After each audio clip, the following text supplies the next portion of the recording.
Okay, do whatever you want. Nobody listens to me anyway. What? What? Did you want a copy? Do you have a copy of this? No, it's just the schedule. Yeah, it's fine.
Folks, good evening, everyone. Can I have your attention, please?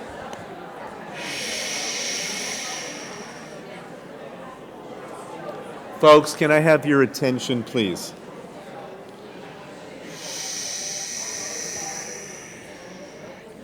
Can I have your attention, please? Good evening, everybody. We are going to start in a few minutes. There will be other people coming in. So I am going to ask, as much as possible, those of you who are already here, if you would be so kind, if you're comfortable doing so, to maybe just move your seats inward towards the middle, those of you who are on the sides, so that those coming in late will be able to quickly come in, but quietly as well, okay?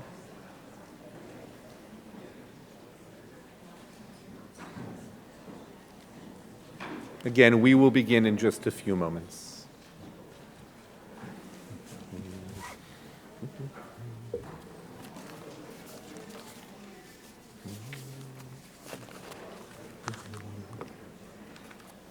Right. Bashir, so Emily, I'm going to call just you. Okay, that's it.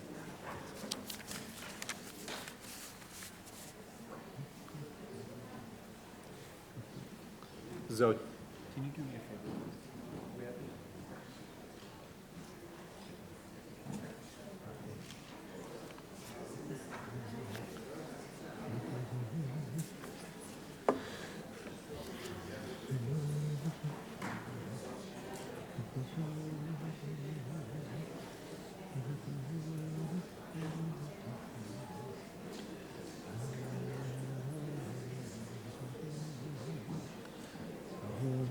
We'll start.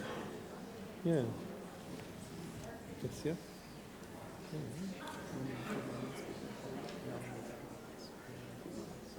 That's wait, wait.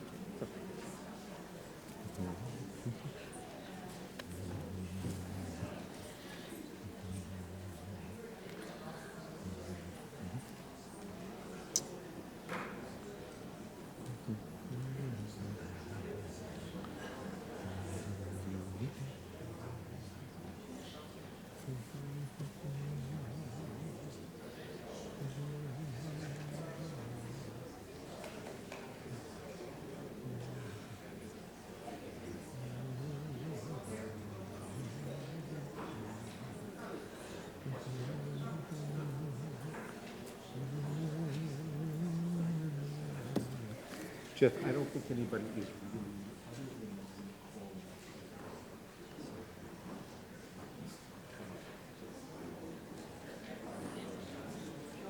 There's no shame in this.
Yes.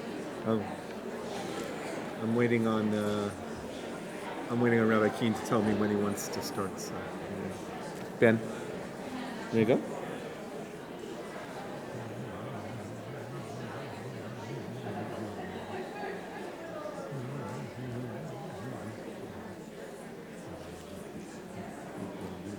Yeah. Ose shalom bimroma, uyase shalom aleinu ve'al kol Yisrael ve'imru amen.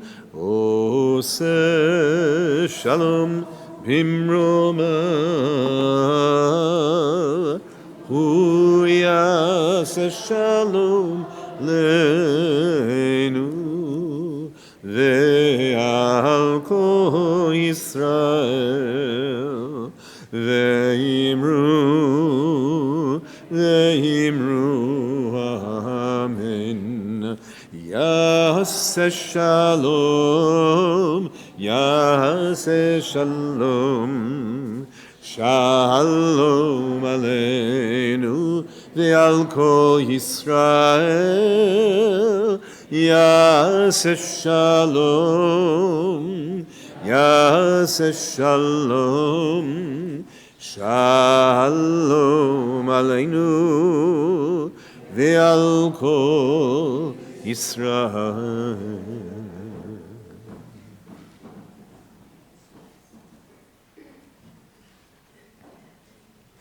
Erev Tov, good evening. Congregation Ohav Shalom and I welcome all of you to our community's commemoration of Israel Memorial Day and our celebration of Israel Independence Day, Yom Hazikaron and Yom Ha'atzmaut. Tonight, we remember with so much pain and grief all those murdered, wounded, and traumatized by Hamas terrorists in the October 7th massacre. All the men and women of the Israel Defense Forces whose lives were cut short during this current war and all of Israel's war in their defense of our nation. All the hostages brutally abducted and murdered in Gaza. All the hostages remaining in captivity whose lives continue to hang in the balance between life and death. All people in Israel who have been the casualties of war and terrorism over the decades. We remember them. We think of them with so much pain and grief. Tonight we remember them, and then we pivot, looking forward as we celebrate Israel's birth to a future world of peace, security, and prosperity for our people and all people. A future world in which we no longer live in fear because we're Jews.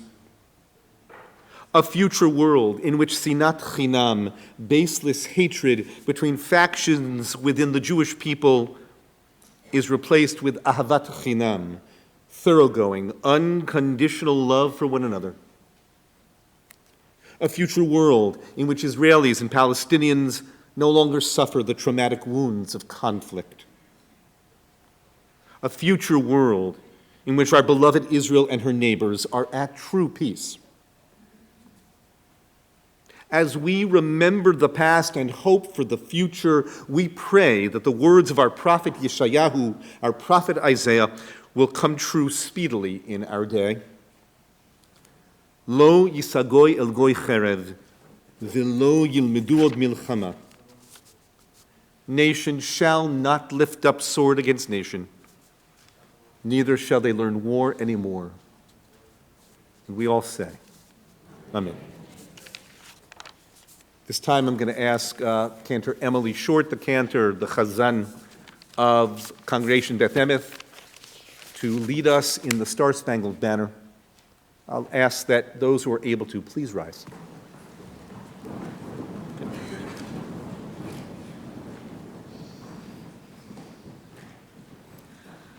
Oh, say, can you see by the dawn's early light what so proudly we hailed at the twilight's last gleaming, whose broad stripes and bright stars through the perilous fight o'er the ramparts we watched, were so gallantly streaming, and the rockets' red glare, the bombs bursting in air,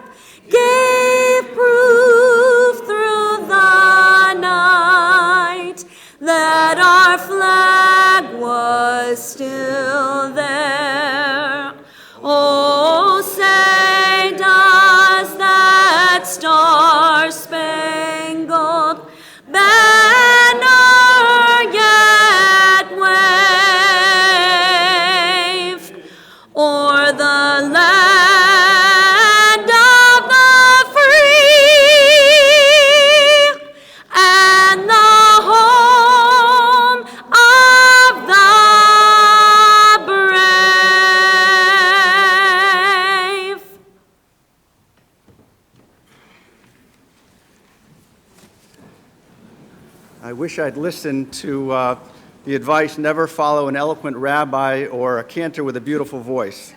Shalom and welcome. My name is Jeffrey Handelman. I'm chair of your Jewish Federation. Tonight, as the rabbi said, we're gathering for Yom Hazikaron and Yom Ha'atzmaut, where we remember Israel's fallen and celebrate 77 years of independence, a true miracle the state of Israel is. This year and for every year, forevermore, we carry the weight of October 7th in our hearts. We remember the victims, pray for Israel's defenders, and continue to call for the return of the hostages still in Gaza. We appreciate our wonderful hosts at OHAV for welcoming us this evening. Thank you to our incredible Federation staff. Thank you to the Capital District Board of Rabbis and Cantors for your partnership and for creating such a meaningful and beautiful program tonight. A special thank you, of course, to all of our friends in law enforcement for keeping us safe tonight and every night. Thank you so much. And thank you for everyone who's here standing with Israel in sorrow and in strength. And now it's my distinct honor to introduce the voices of October 7th. Ariel Engal is a survivor of the Zikim beach attack by Hamas terrorists. Noam Ben David, a Nova survivor who was injured and lost her boyfriend David in the festival on October 7th. And Ma'ayan Snapir, granddaughter of Oded Lifshitz, beloved slain hostage, and Yocheved Lifshitz, freed hostage. We also have another special guest from Israel, Ido Gilboa. Ido is a citizen activist who is dedicated to ensuring that individuals impacted by the October 7th attacks are able to share their stories broadly. He has organized this event along with numerous others across the United States, among other initiatives to support healing in Israeli society post-October 7th. And now there's going to be a short video before we hear from our speakers. Thank you very much. Enjoy the program.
Hear me?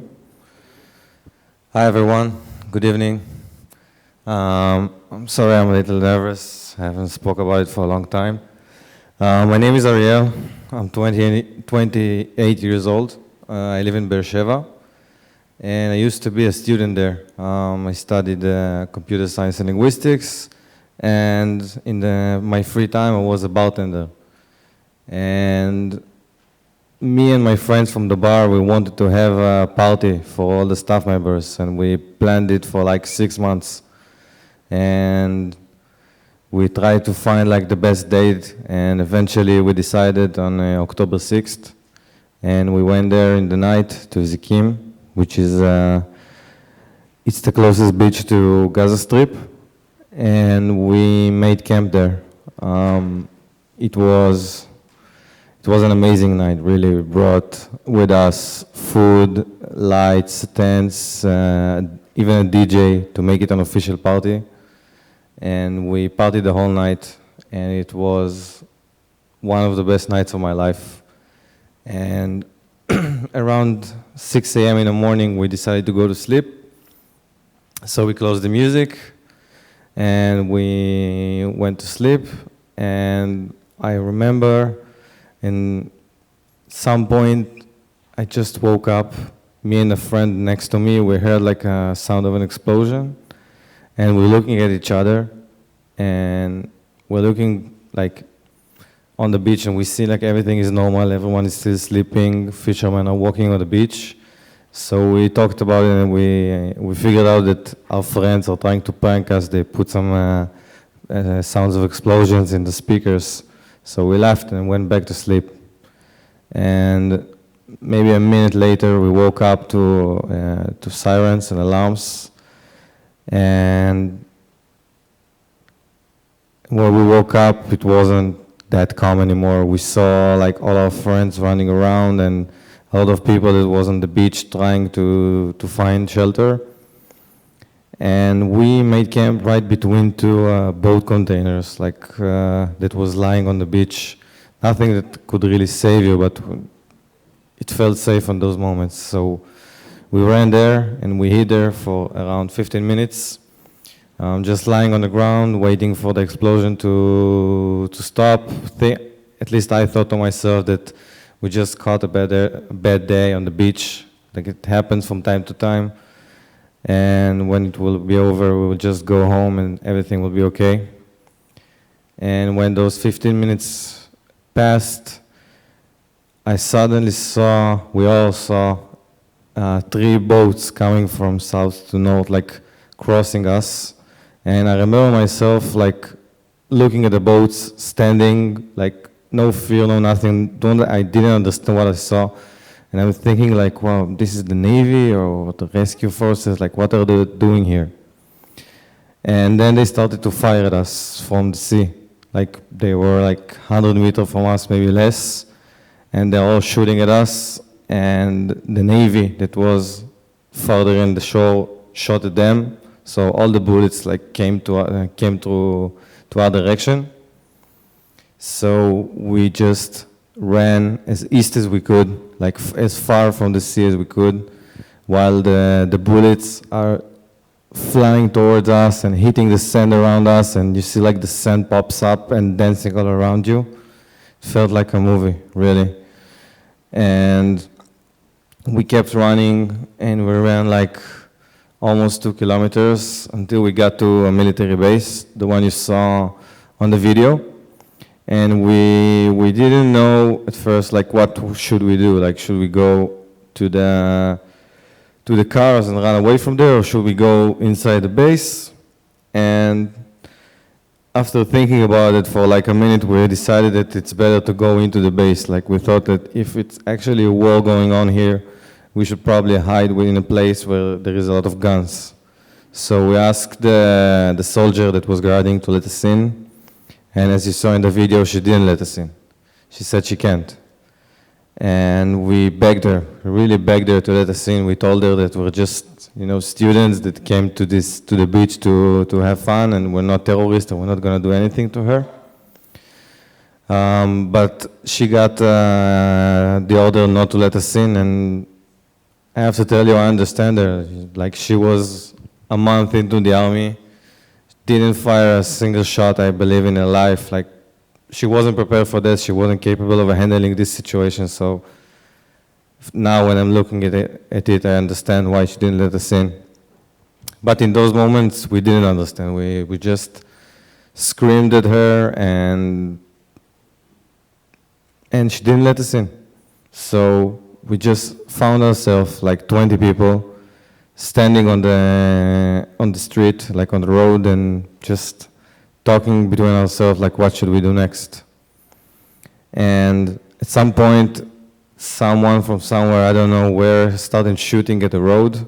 We believe it was a sniper, so I don't know what, but we saw a lot of like, I'm looking down and I see like bullets hitting like next to my leg. So we all just jumped into like a bush that we saw nearby, and we hid there for like 10, 15 minutes until the soldier called us up and she told us that she got the permission and she could let us in. So all 20 of us got up and went into the bomb shelter that was right at the entrance of the base. And we were standing there, like all 20 of us with her, and suddenly I understand that we're front line to the sea, and no one is guarding outside, like the soldier is right in with us. So I asked for a gun, and eventually after some persuasion she gave it to me, and I went outside the base and guarded my friends. In those minutes we were there, the terrorists that we saw from the sea, they mounted the shore and they killed, I don't know exactly the number, but they killed around 20 people on the beach. They killed fishermen, fathers and sons that came to the sea to fish for the past 30 years. They killed friends, 17-year-old kids that came to this beach to surf on a Saturday. They even killed a 17-year-old couple. It was, they went to the beach to celebrate their first love, and they were so shy about it that they didn't even tell their parents that. They told them that they were sleeping at a friend's house. And we were lucky to get out of the beach in time, but we heard everything and we knew what's going on. And we stayed there in the shelter trying to understand what is our next move. And around 40 minutes after that, we just sat there accepting our death. A squad of 3 soldiers came in. An officer named Yanai Kaminka and 2 of his soldiers. And Yanai came and he quickly gathered us, all the friends that was outside the shelter, and he started briefing us like what should we do. Like if the terrorists will come from here, we will run for there. If the soldier will die, who will take his weapon? And if he will die, who will take his weapon? And 10 minutes after that, he went back into the fight, and he died there, trying to help his friends. And I have to tell you, in those hours that when we were there, we tried to call everyone. We tried to call the police, the ambulances, the firefighters, everyone that was on the line, really, and no one picked up. So imagine us just sitting there, hearing like everything that's going on, and knowing that no one is coming for us, not the police, not the army, anyone. We're gonna die here and no one even knows that, except Yanai. When he was there for like 10 minutes, we felt that, at least I felt that we're saved, that we're gonna be okay, that the IDF came, and everything is gonna be fine. So he left us, as I told you, and he died on the fight, and we stayed there with one of his commanders, a Druze guy, whose name is Yeriv, and he guarded us for almost 2 hours. And in this time, we tried to contact the outside world, like, you know, the police, the army, still no answer, no nothing. Until at some point, we figured out that we can't stay there anymore, so we decided to get out. Some of us wanted to get out, some of us wanted to stay. We were very divided about what to do. And eventually we decided to get out. So We divided ourselves to cars, and we went out. I went out with two of our cooks, which are Bedouins, which is a Muslim minority who lives in Israel, and two other friends from the bar. And we started driving, and none of us been in the area like ever. So we asked Waze to take us home, and it showed us that the main road was blocked. So he took us to a detour to the agriculture fields. So we're driving there for like 15, 20 minutes, and we're not getting anywhere until, I really don't remember how, but we suddenly understood that we're just driving alongside the Gaza border for the past few minutes. So we obviously panicked, and we started like shouting at each other, and we shouted at the driver to turn around, and he did, and we went back like towards the base, and then we had to decide. We got into a crossroad. Either we take a left back to the base, or we take a right to where Waze said it's blocked. And we decided that we are not going back there no matter what, so we took a right, and we drove towards the exit. And at some point, like maybe a minute after, we're driving like super fast, and I'm seeing two big police cars parking in front of us, like facing us, one door open towards the road. When I saw that from afar, I thought, okay, it's police officers, they're barricading themselves, preparing themselves to contact. And I'm also thinking to myself, like, if I was a police officer in those moments, and I was seeing this car with 5 people, with 2 Bedouins on the front, flying towards me in 150 kilometers per hour, I would definitely shoot it. So we asked the driver to slow down. We begged him. And he was so nervous, he didn't even listen to us, and he kept accelerating towards them. And when we got closer enough, we saw dead bodies lying on the ground, dressed up in black, just like a police officer. And when we got close enough, the dead bodies woke up with an AK-47, started firing at us at close range. It was an ambush by Hamas terrorists. And lucky for us, we were super fast at that point that they missed most of the shots. One of my friends got hit in the back and in her finger. So the car was like filled with blood, and she screamed like, "I'm gonna die," but apparently it was from her finger, so we were good. But we really like barely made it alive. We were 5 people in the car, with 3 terrorists shooting at us at close range, like this far, and somehow all 5 of us made it out alive. And I had a miracle that day, no doubt about it, and I'm very grateful for it. The rest of my friends also managed to get out. Another couple of my friends experienced exactly what we had, like dead police officers that rising up and shooting them. And thank God that they're also okay. But our miracle was not entirely complete. We had a friend with us. She was one of my best friends. Her name was Mor Gabay. She was a cook at the bar, and the bar and the kitchen are very close. So we had a lot of hours together, and she was really an incredible person.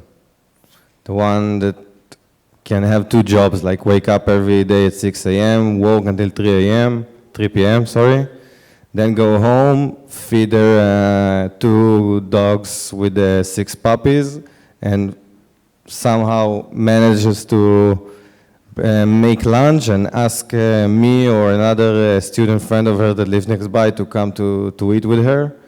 And then on 5, she was already would come to the bar until like 12 a.m. or 1 a.m. And again, wakes up at 6, starts another day. And every day she sends you like, how are you? How was your day? You need something? Like she was all over the place. And she was with us the whole night at the party.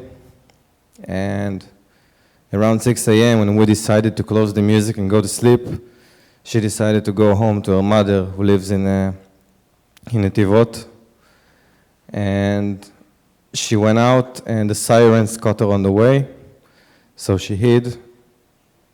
And when she went back to the street, to the road, it was already filled with terrorists. So they shot her at the entrance of Sderot. And we found her body only, I don't know, 5 days later, something like that. And she was really one of my best friends in the world, and I miss her every day. And that's it. Before I finish, I want to say thank you guys for listening to me. It's really important to me. It's really healing for me to be here. I'm always saying that, looking back, that these talks that I'm doing since October 7th were way more helpful for me personally than seeing a therapist or speaking to someone. So either way, I'm very grateful for you to come here and listen to me. And thank you.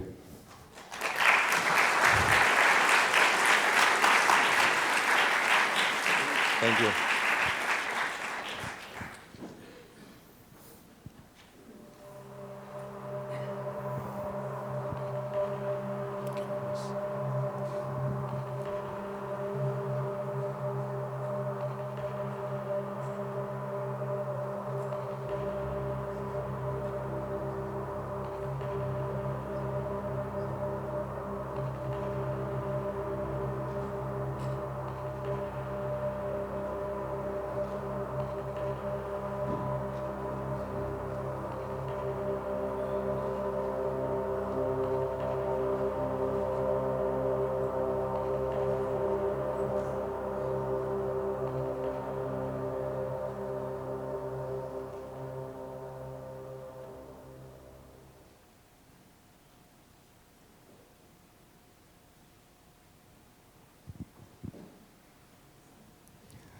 Hey everyone, my name is Noam. Before October 7th, and way before that, I used to be a model and an actress in TVs and series in Israel. And I got to a point in life that I decided I'm starting to do whatever it is that makes me feel good, and whatever is not, then I'm not. And I started to go to these parties and discover a new Noam with confidence and with a lot of friends, with no judgment, only love. And one time, one of my friends at the party asked me if I wanted to come as an artist and sell my paintings. And for the first time, he asked me to come to a big party.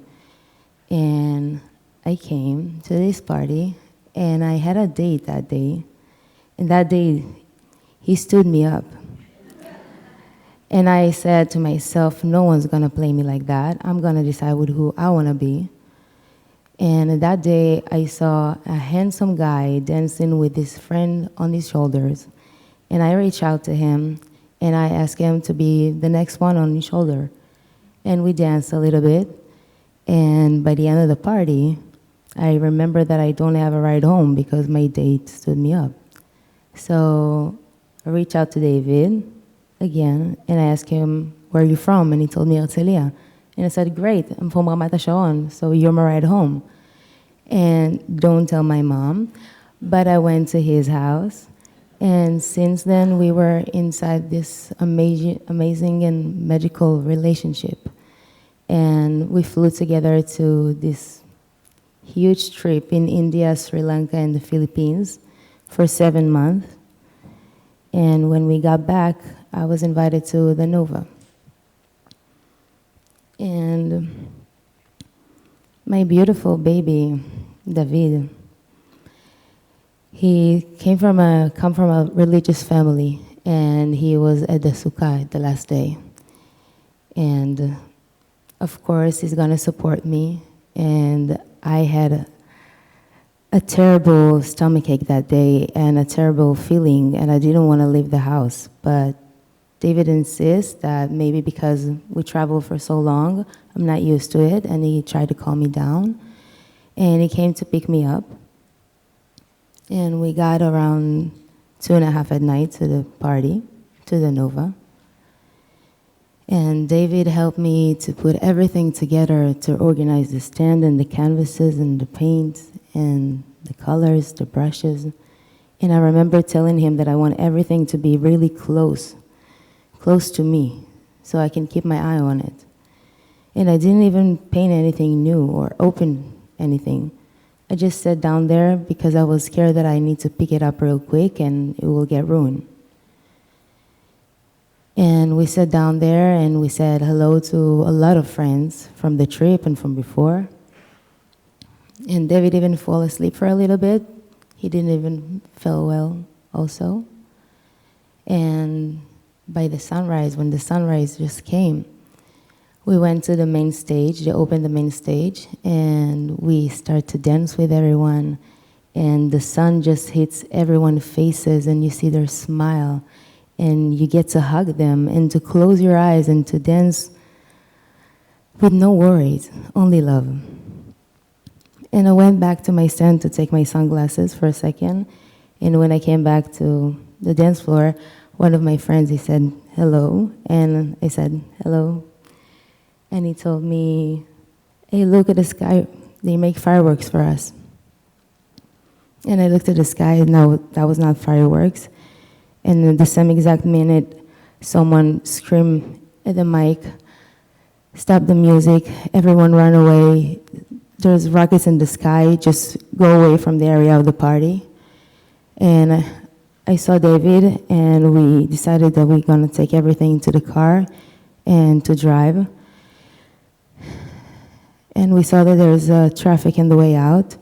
So we put the car on the side, and David put something on the ground, and he told me to sit and to relax, and he gave me a bottle of water. And after 5 minutes, we saw a guy running toward us from the area of the traffic, screaming, it's whether you start to run and save your life or stay here and die. We did a U-turn and start to run with him. And in the background, gunshot on automatic, and people from the traffic trying to run with us. And for a minute, I fell on my face, and David fell with me, and he looked me in the eye, and he told me how much you need. Just breathe. Whenever you feel you can, get on your feet, and we'll continue to run. And the only thing that went through my mind is that I'm not going to give up on him, not going to give up on me. And I got back on my feet, and we continued to run. Gunshot on automatic still in the background, and people falling. And we got in between two trash containers, two yellow dumpsters, with a couple of more people. Still gunshot on automatic in the background, and grenades, and explosion, and black smoke in the skies. And we tried to realize what's happened, but no one really understood or realized exactly what happened, and we tried to reach for help. I tried to call to my mom and tried to call the police, to the news, but everyone gave us ridiculous answer and not really helped us. So we understood that it's in our own hands. And David always stayed between those trash containers, trying to understand what's going on, trying to text to one of his friends in the army, that's in a really deep unit in the army, that unique unit in the army that I don't even know to tell you, but try to get help. And the noises and the gunshot are getting louder and louder. And it got into a point that I got really scared, and I started to hear Arabic. And I told David immediately we get into the left trash container.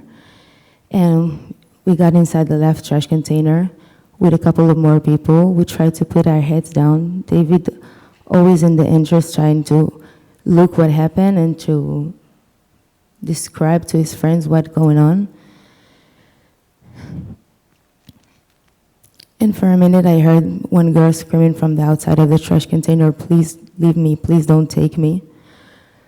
So knowing the possibility to being kidnapped, and a girl inside the trash container crying that her leg is numb and she gotta pee, and you try to explain to her that our life depends on our hands.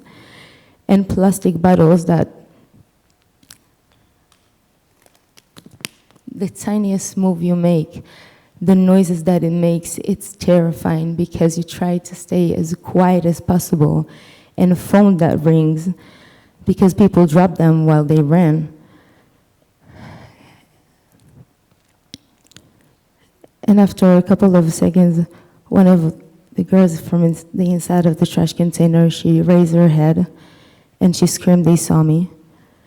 At that point, David just grabbed me and threw me more to the inside of the trash container so I can hide. And I put a trash bag on me and a plastic and a carton on me so I cannot see the entrance and they cannot see me. And David texts me, "They're gonna be here and help us in 15 minutes, Be'ezrat Hashem." And he asked me to please calm them down and to be with them and to help them. And he asked me to count how many people we are. So I asked everyone to do a clap on the knee. And we did it a couple of times. We got to 16. And when I texted David 16, I had no reply. And I heard a footsteps and Allahu Akbar and a gunshot on automatic and David's last breath. And I know that I cannot scream and cannot cry. And I squeeze and I said, "Shema Yisrael, Shema Yisrael, Shema Yisrael." And then I felt a shot on the left side of my hip.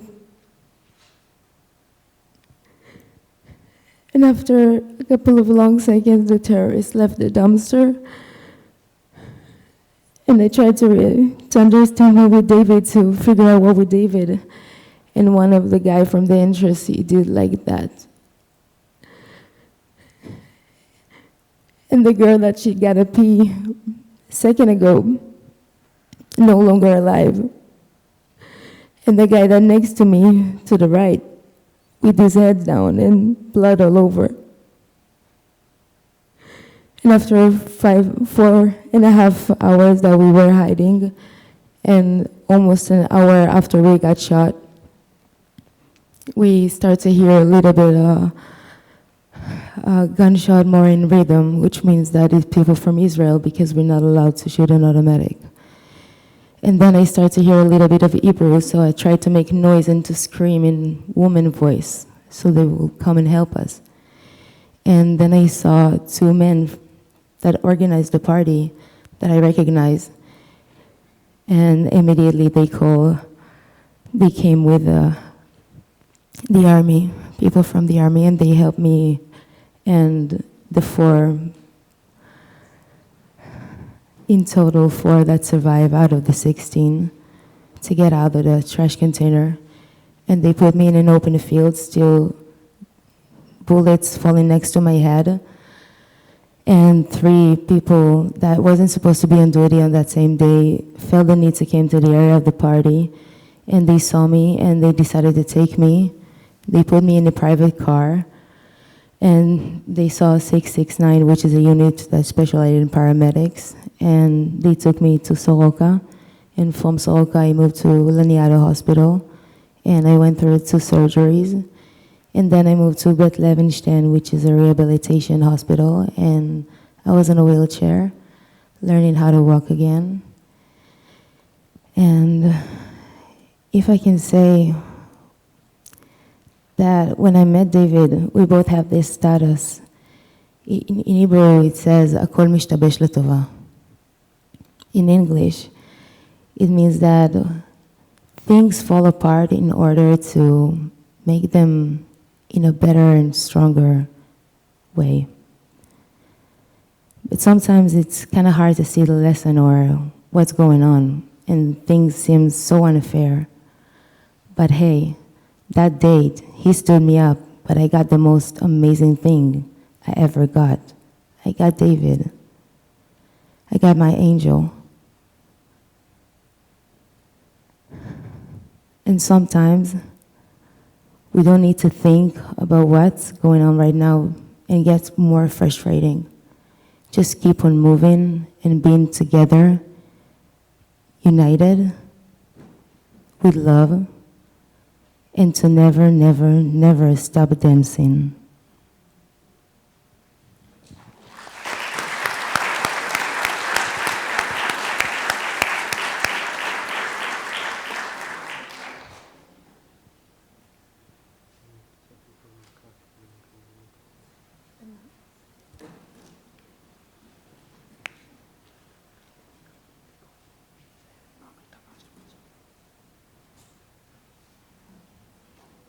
Kibbutz in Oz is a small kibbutz in Israel's western Negev.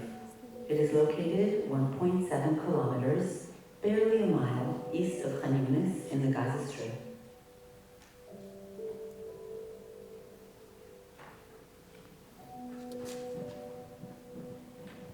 On October 7th, the morning of Simchat Torah, we awoke to a different reality. As the hours passed, it became excruciatingly clear that no one was guarding us or would come to our aid, and our community would be forced to fight with our own bare hands against hundreds of Hamas terrorists who came to murder us in our homes.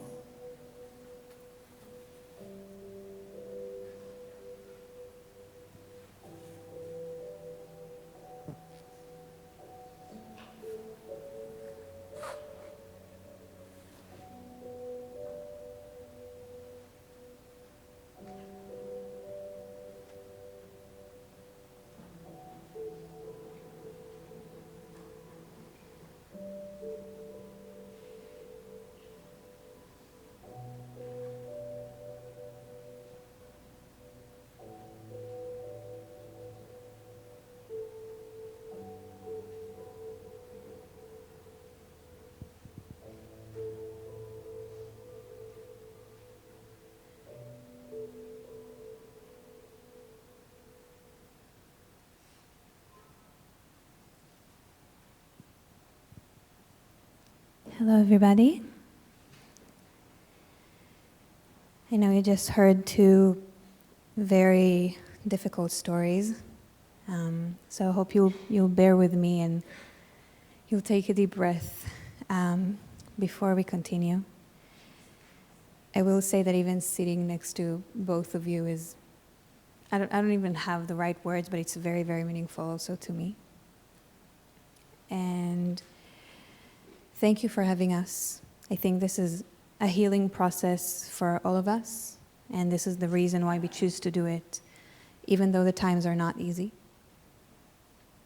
I cannot ignore the specific day we are on today, Yom Hazikaron, which is not an easy day to anybody, and in a way I feel that since October 7th, it has become a not so very easy day in an even deeper way for many people that in the past might not felt as connected as before. I have 3 younger brothers, all boys, and I remember growing up, and the very common comment that my mom would get is, "Oh my God, you're going to have 3 boys in the army at the same time." And I didn't really, I didn't put any meaning to this until the moment is almostly now arriving. And one of my siblings was supposed to go to the army, but because of what happened to our family, they allowed him to continue in a different way. Another sibling of mine is right now serving, and the third one is about to be drafted very soon. I think we have all of us sitting on the stage, we lost friends and people who are close to us, and some of us family members, in this war and also in the past. I know we are talking a lot about October 7th since, because it's the closest one to us, but there are so many people that we hold in our hearts for so many years. When I speak about my experience around October 7th, I always ask myself, what is the most accurate thing to bring to the table? And what is the accurate thing to bring to a group like you coming here? And what is even the meaning of this? Because bearing witness is a very, very important thing, but it's a very important thing in order to make sure this will never happen again. And this is the part that most of the work that I did up until now and still do is focused on. If I can say about myself just one or two things, I'd say that maybe I'm the voice of October 7th that is not so comfortable to hear, and the things that are not always as perfect as we want them to be. And because I'm speaking from my heart, and I know it's sometimes not that easy to hear, and I'm not always receiving hugs for what I say, it takes a lot of courage for me to sit on a stage like this and speak the simple truth of my life. And I do this because I think that in a way it can maybe inspire us as Jewish community to speak the truth and see the things that are wonderful within us and the things that we need to change in order to make sure we really will dance again and end the loop that we sometimes get into of every generation something bad happens to us. My grandparents, Oded and Yocheved Lifshitz, they were kidnapped from Kibbutz Nir Oz. This is the kibbutz where the most amount of people were kidnapped from. Be'eri is the kibbutz where the most amount of people were murdered that day. One of 4 people in Nir Oz had either been kidnapped or murdered, which means that out of 400 people, 100 people have been personally affected. You can say that everybody have been affected, but have been affected that day.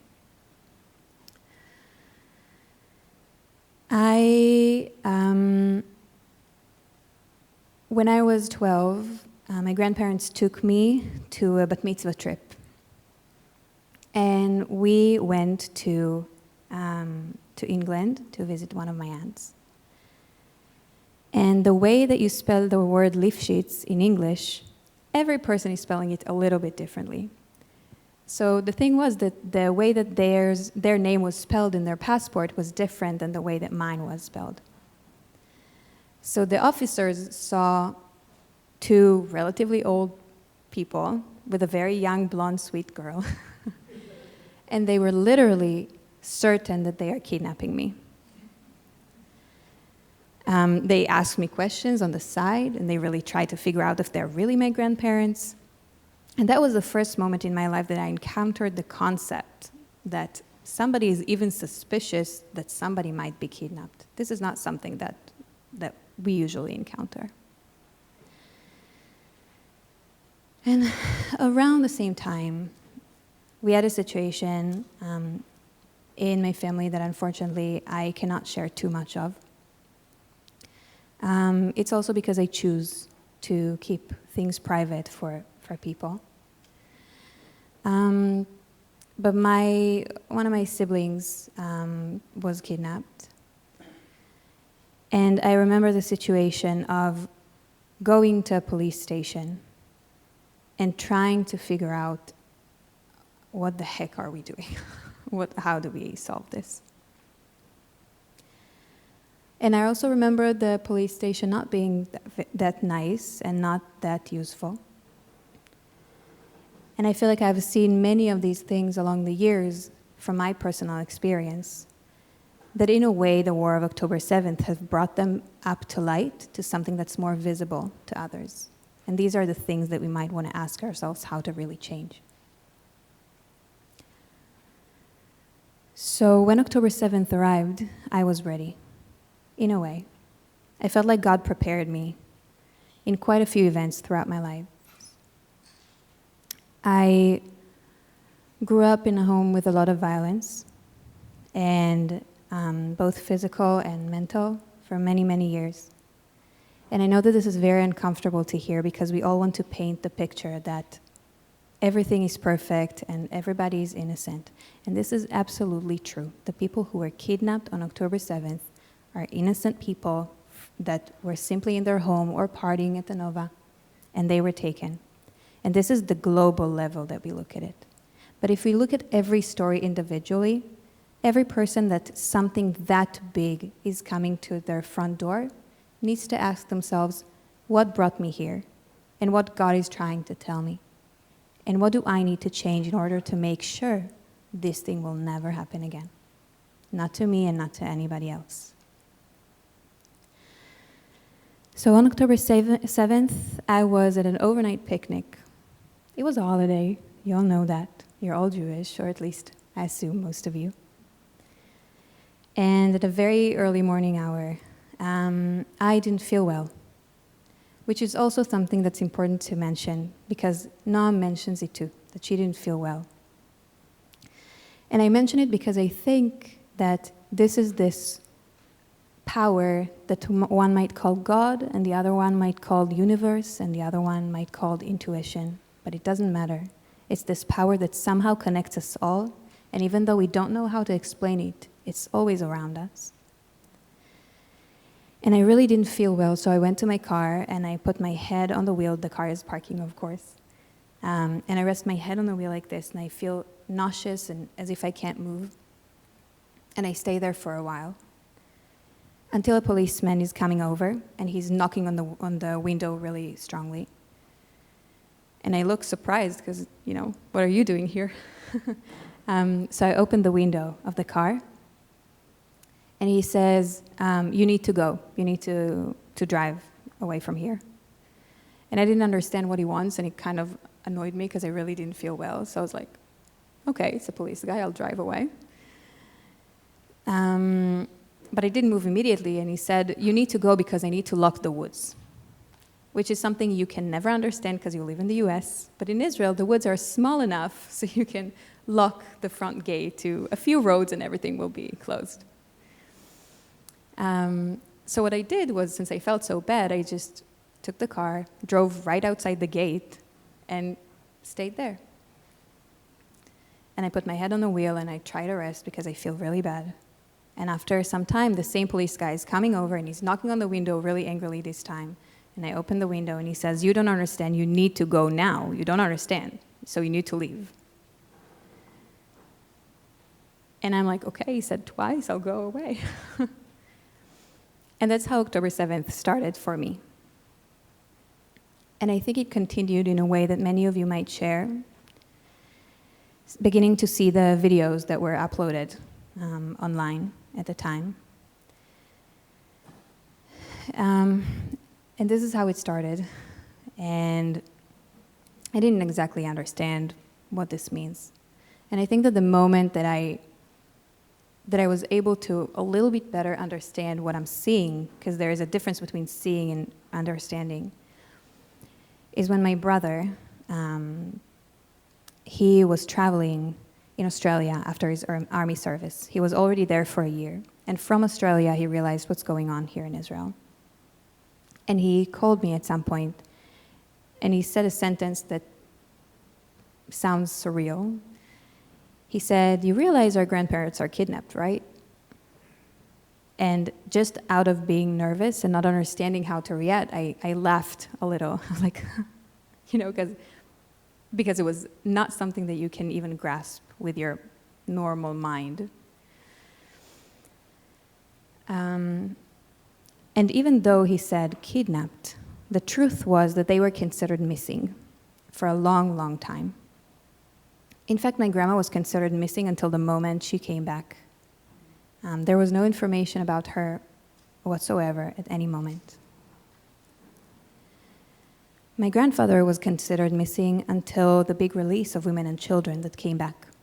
And one of them shared that even though my grandma thought that he died on October 7th, he was in fact alive. And he was with her in an attic, civilian area. But she knew that he didn't feel well. And there was a moment that he was taken, supposedly to the doctor, and they never brought him back.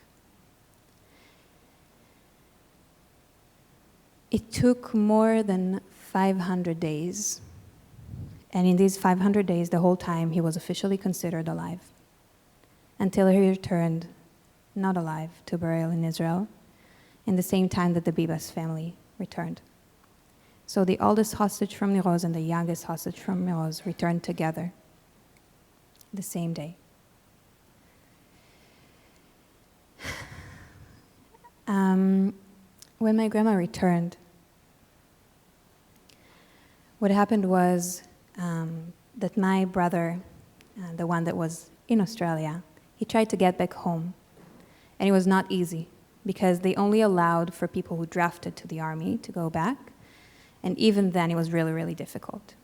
And I know that El Ali is getting all the credit for the flights that flew people back. But since I have a little bit of an inside information, I can tell you that the people that really paid for this flight are mostly Jewish people of the world. And that moment, realizing this, was a moment that changed my whole perspective on this huge community that we have overseas that I was never aware of the importance of.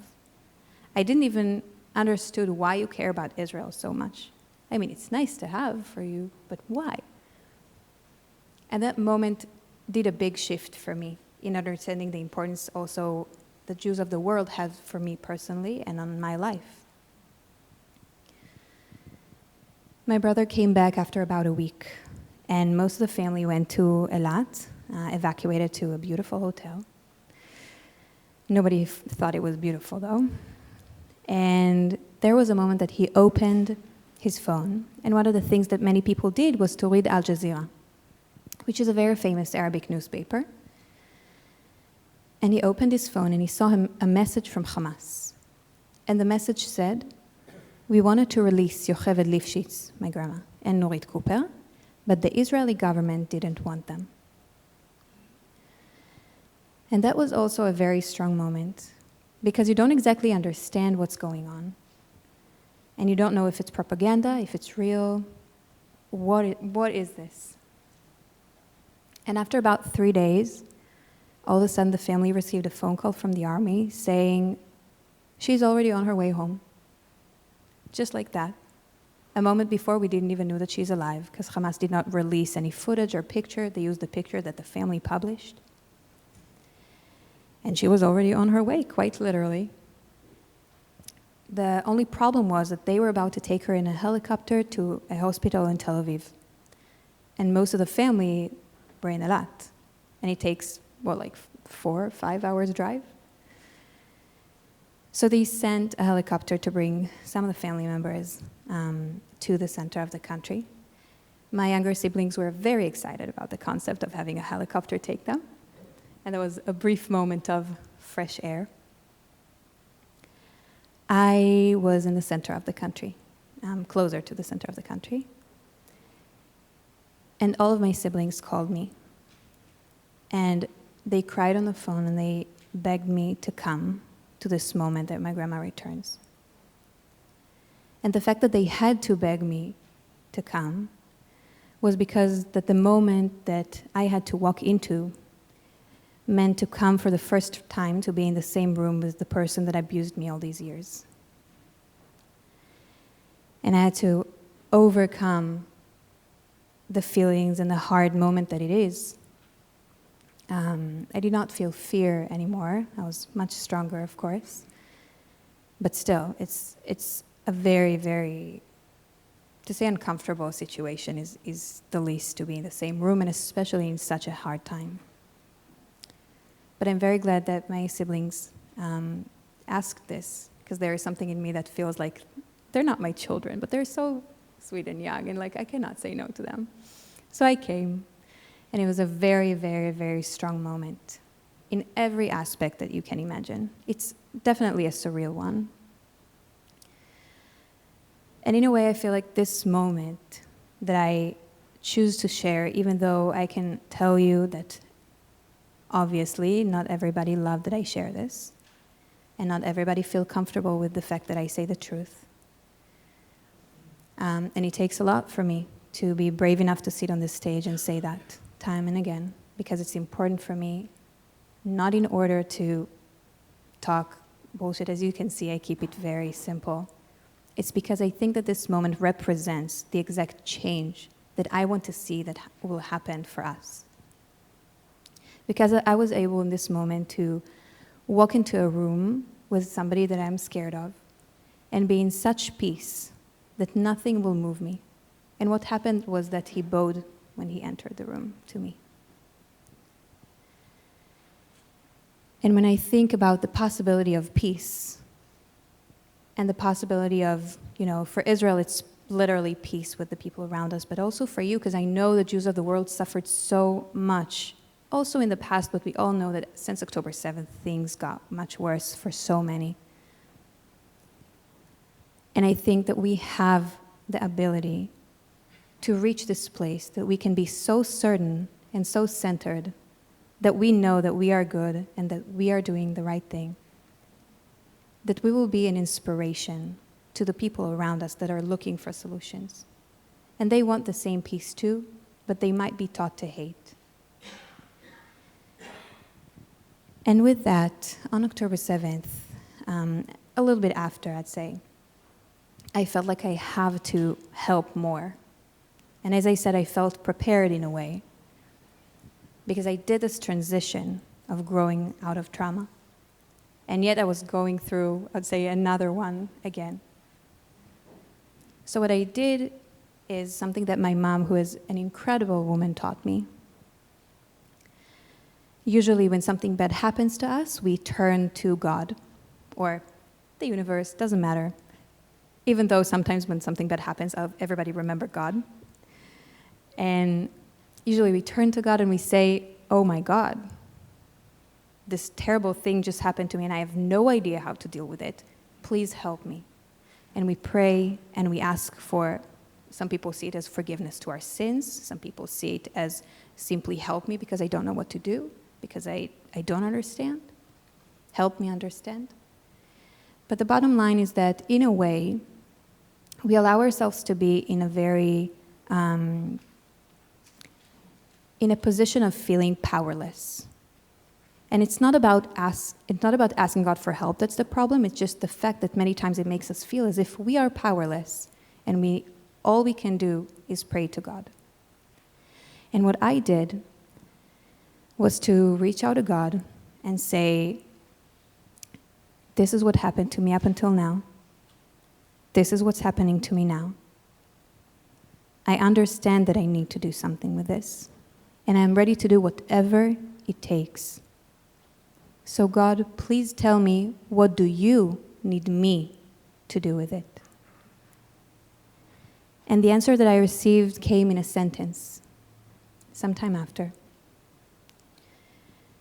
And the first time that I shared this sentence publicly was 1 year after, on October 7th, 2024, in an LA Remembers event. And the sentence was, bring them hope so that we will have a better world to bring them home to. And ever since that moment, this is what I go with. Every time I speak, everywhere I go, this is the goal that I see in front of my eyes. How do we make sure that we bring back our hope and that we really have a better world to bring all of our hostages back home to? And if there's one thing that I really hope that we will take from today, is first of all to remember who we really are. Because people who are being hurt time and again, for no apparent reason, we are such a small community in comparison to most of the people of the world.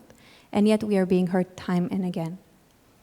It must mean that we have something very, very, very special within us. And this light, this is the thing that we want to allow to come out of us in every possible way. And when you go home, I hope that you will reach out to God and ask Him, what does He need you to do with it? And the answer that you will receive, I hope that you will be brave enough to follow.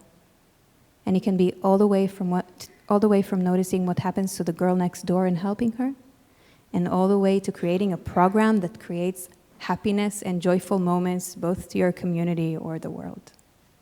And each one of us has his own piece and his own way in this puzzle. And I know that if we will follow this way, we are going to be in a much, much more beautiful world, as we all pray for. Thank you.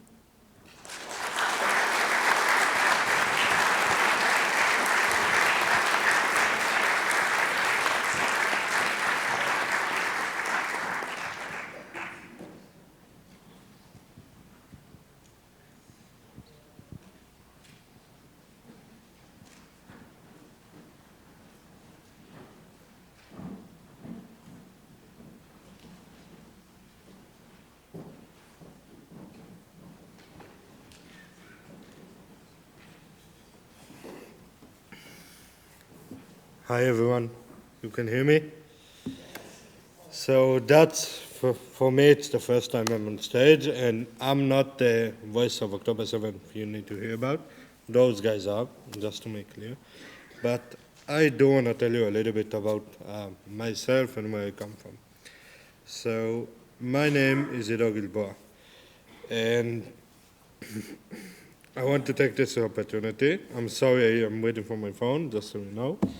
I want to take this opportunity to tell you a little bit about myself and where I come from. I live in a small kibbutz, like half an hour south of Haifa. And I'm third generation to this kibbutz.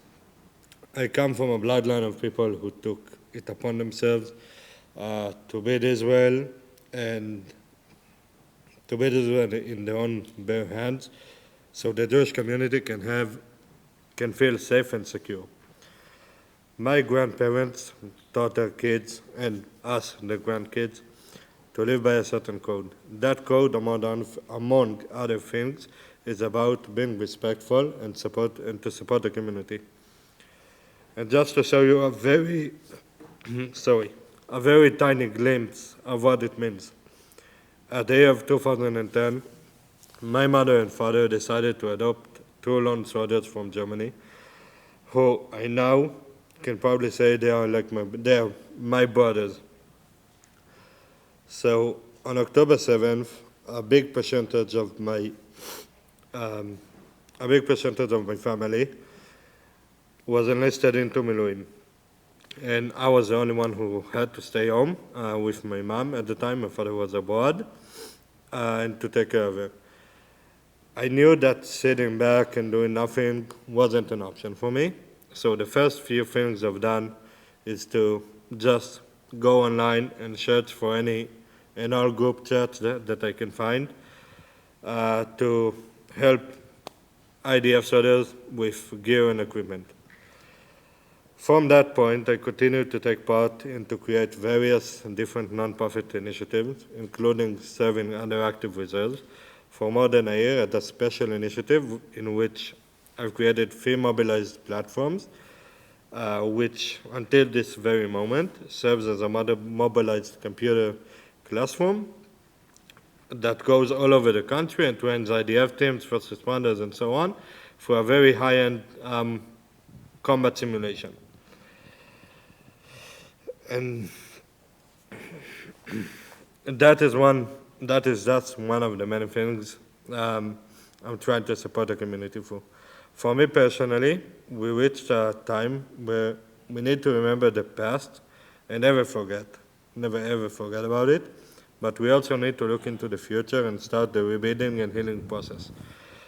And that's why I want to ask all of you today to take a moment with the flyer that is right outside of United for Life, and to see if you can contribute and support my work and for me to keep doing what I'm doing.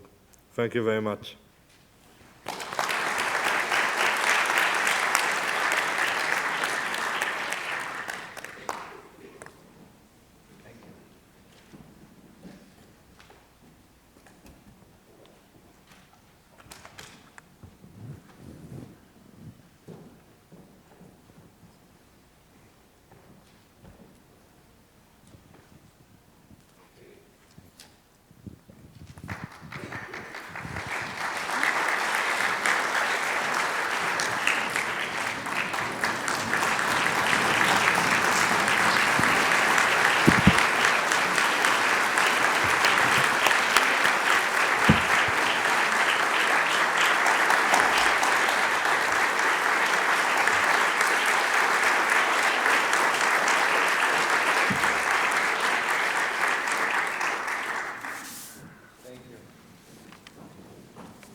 together with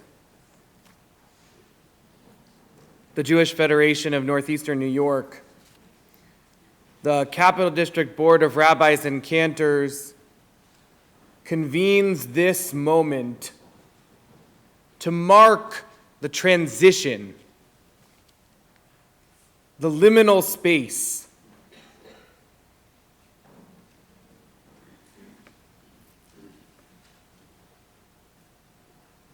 between sorrow and hope.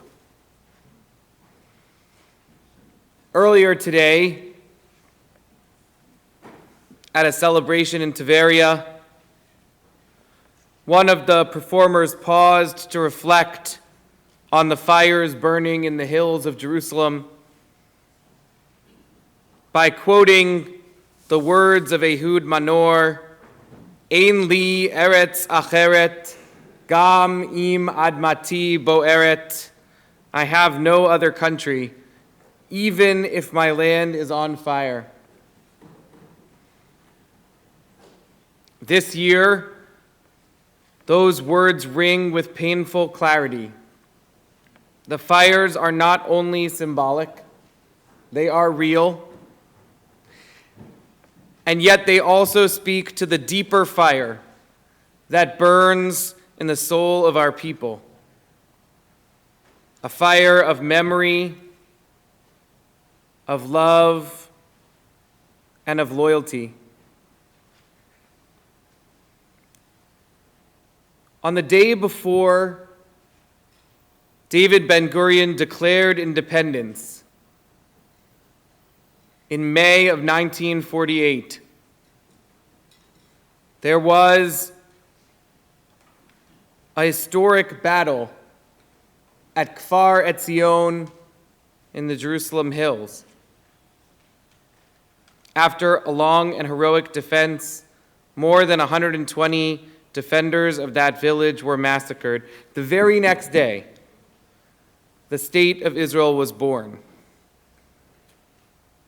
From that moment on, grief and joy, memory and hope are intertwined in the Israeli story, as they have been for millennia in the story of the Jewish people.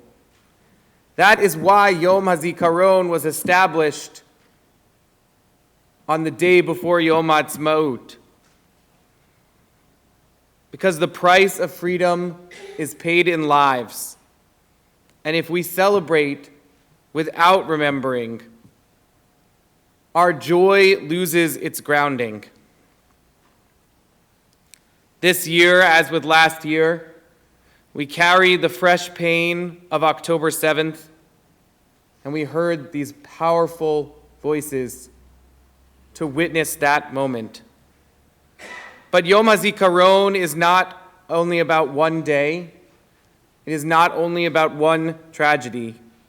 It is a day to remember all who have fallen from the founding of the state and just before until today.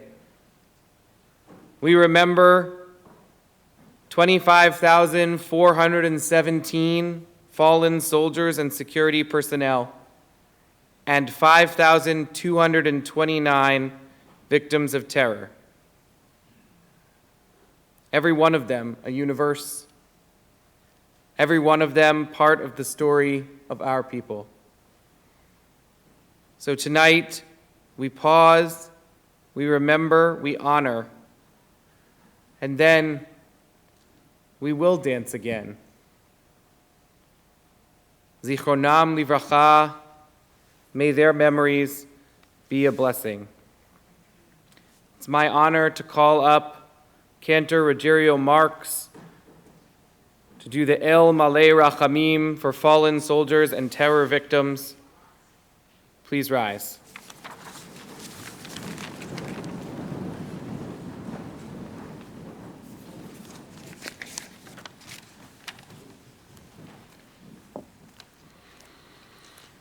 El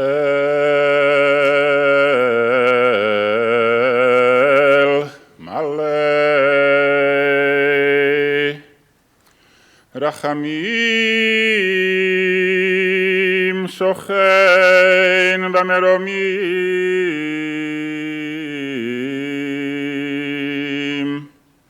המצא מנוחה נכונה על כנפי השכינה,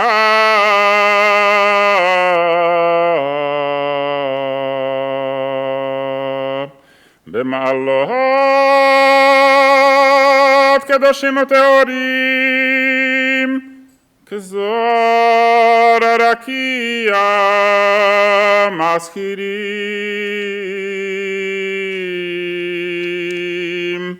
לנשמות הקדושים שנלחמו בכל מערכות ישראל, במחתרת ובצבא הגנה לישראל, ושנפלו במלחמתם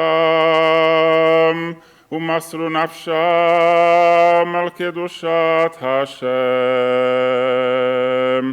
העם והארץ, וכן לנשמות כל אלו שנרצחו על ידי רוצחי ארגוני הטרור, בעבור שאנו מתפללים לעילוי נשמותיהם. לכן בעל רחמים יסתירם בסתר כנפיו לעולמים,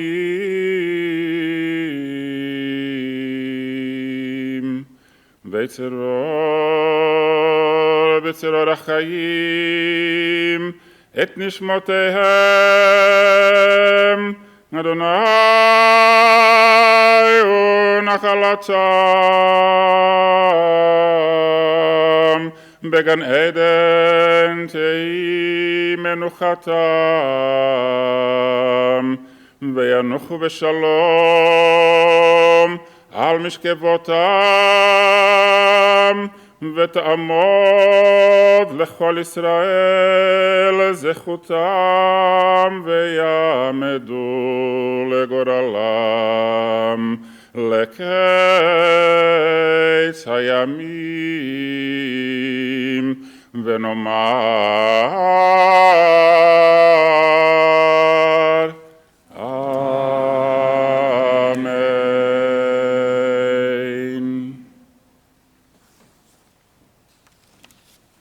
I'm going to invite the members of the Capital District Board of Rabbis and Cantors and the students who know who you are, who are going to help us sing Achenu, which you can also find in the program on page 4 at the top.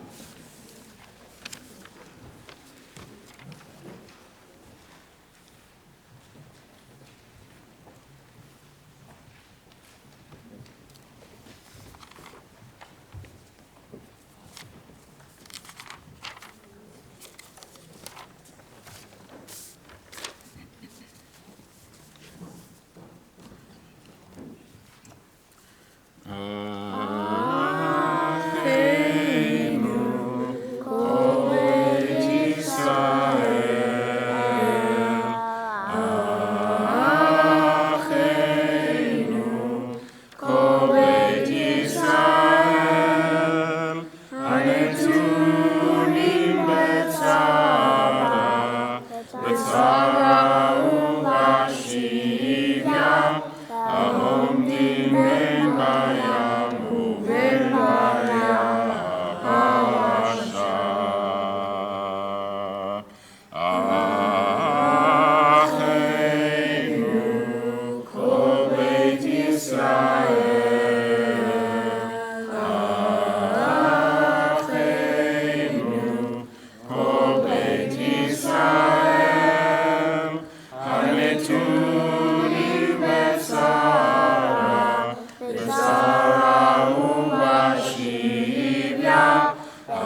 המקום ירחם, ירחם עליהם, ויוציאם מצרים, לרווחה, ועפרה לאורה, השיבו לגאולה, עכשיו הקרב, ובזמן קריב.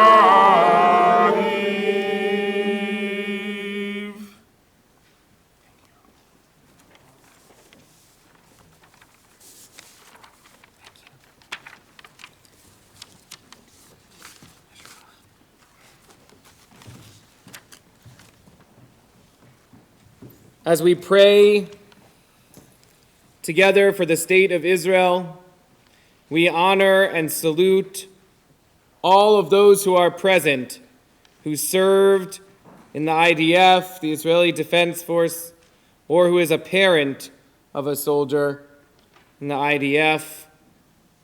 As we move toward Yom HaAtzmaut, we honor also the service of those who continue to protect and guard the state of Israel. You can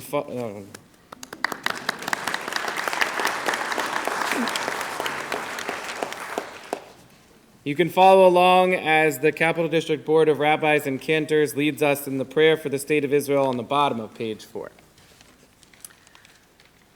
Avinu Shabashamayim, Tzur Yisrael v'Go'alo, Barech et Medinat Yisrael, Reshit Tzmichat Geulatenu, Hagen alea be'evrat chasecha, Ufros alea sukat shlomecha, Ushlach orcha v'amitcha l'roshea, Sareha v'yoatzea, V'taknem be'itza tova milfanecha, Chazek et yidei miginei eretz koshenu, V'anchilem Eloheinu Yeshua, V'ateret nitzachon tatrem, V'natata shalom ba'aretz, V'simchat olam liyoshreha, V'nomar Amen.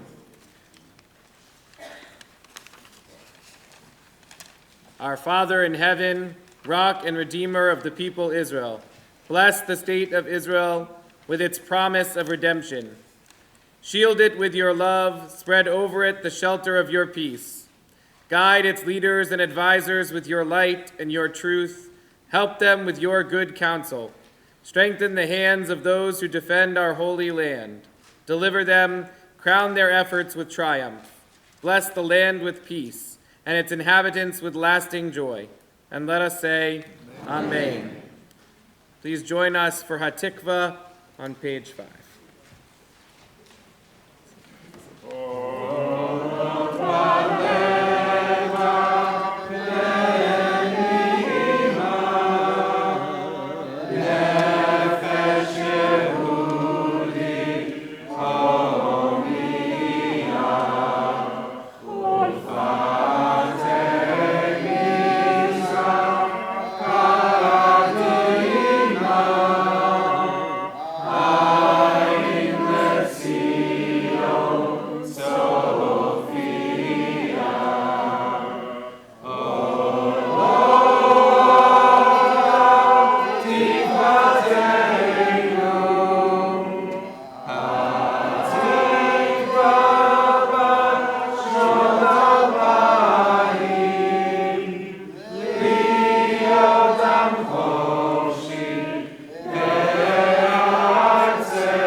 To close out, you may be seated.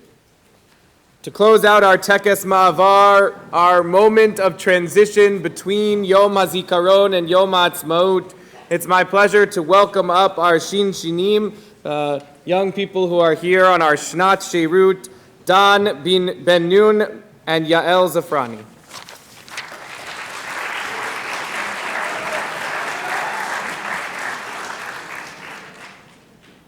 Good evening, everyone. Can you hear me? For those whom I haven't met yet, I am Dan, one of the Shinshinim here for the year. I have been working and teaching many of your children, teachers, family, and friends in this amazing community since August 2024, and it's truly an honor to stand with you tonight. Being part of a Jewish community outside of Israel reminds me how deeply connected we Jews are. No matter where we live, all across the world, we are united by our shared ancestry, holidays, and traditions. But in Israel, the holidays during this time of year carry a unique emotional weight. From Yom HaShoah to Yom Hazikaron and then Yom HaAtzmaut, these days are filled with remembrance, reflection, and ultimately celebration. As a Shinshin, I am tasked with personalizing my lived Jewish and Israeli experiences within American communities.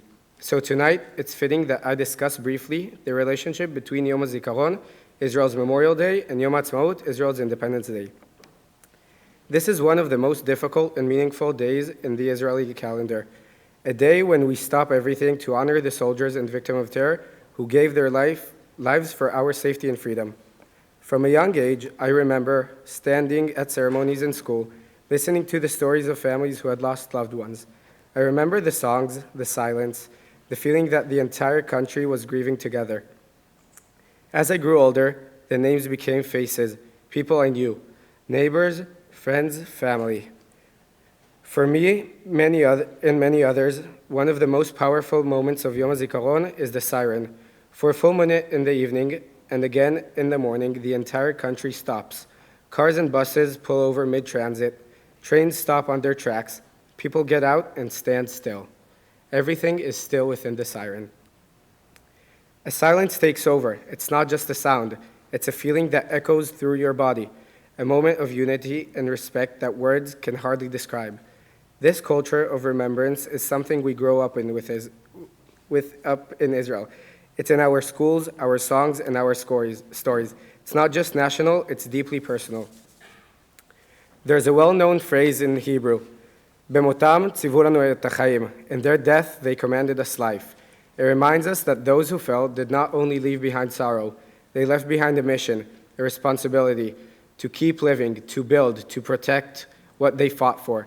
Their sacrifice is not only a memory, it's a call to action, a call to cherish every moment of life, and to ensure that their loss was not in vain. This is the meaning of the transition between Yom HaZikaron and Yom HaAtzmaut. This is the spirit we carry with us from sorrow to celebration, the memory that strengthens us, and the life we continue in their honor. It's an emotional and almost impossible shift, from tears to laughter, from mourning to monumental joy. I wouldn't be doing my shlichut service if I didn't point this out, that this is the essence of Israel, and in many ways the essence of being Jewish, the ability to hold grief and hope in the same breath, to remember the pain and still choose life. We cry, we sing, we dance, we celebrate the miracle of a free and independent Jewish state, a place that was built from ashes, defended with courage, and kept alive through hope and unity. This year, especially after the tragedies spoken of tonight and every painful day since October 7th, it may feel hard to celebrate. The grief is still fresh. Many families are still waiting for the return of loved ones. The country is still mourning and healing and hoping.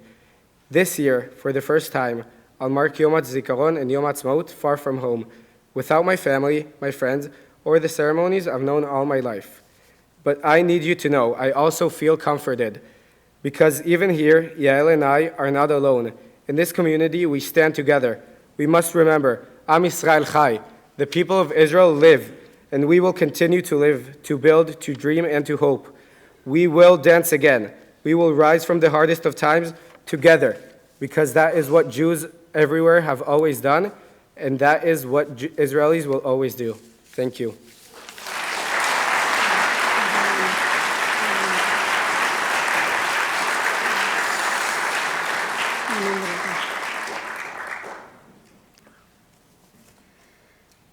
known my classmate and friend Mor Meir since middle school, and without fail, every single morning as I walked into school, she would have greeted me with a bright good morning and pulled me into doing a TikTok dance with her. No matter how tired I was, that was just who she was. Always smiling, always laughing, always full with energy. Mor was killed in our home in Kibbutz Nirim on October 7th. I missed her easy smile and forced dance instructions after I arrived in the boarding school. She could never know how much it meant to me that she included me, pushed me, and laughed with me so easily, and how much would I miss it when she was gone. As we got closer to the end of the year, one of our classmates shared a video of the two of them. It was a TikTok-style dance they had created together. A simple routine they have put together and plan to perform it in our senior year festives. So, at our graduation, we decided to do it for her, with her, just as she has dreamed. And in that moment, celebrating the end of our high school experience, the end of the hardest year of our lives, she was behind us. Dancing together, somehow, felt like she was with us again.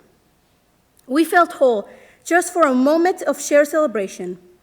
And in that moment, we laughed, we smiled, and we danced.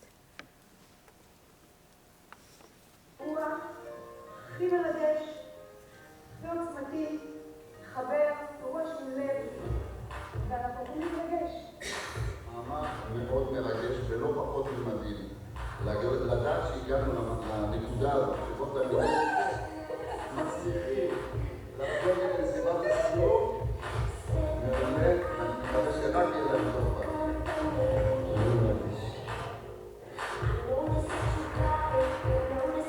מתייחסים בלב, ואני מאחלת להם שיהיה להם טוב, שהמדינה הזאת תראה ממנה משהו טוב. שיהיה לנו תקווה. ובסוף אתם הצוות, אתם עשיתם את זה. אתם אחראים לזה, אתם מגיע לכם כל הכבוד, ואת כל הכבוד לכם ולתקופה הנפלאה הזאת. אתם הייתם הראשונים להרים את הראש, לא לוותר, לדעת מה אתם רוצים, להציב מטרות ולהשיג אותן. אם כל מה שכולם פה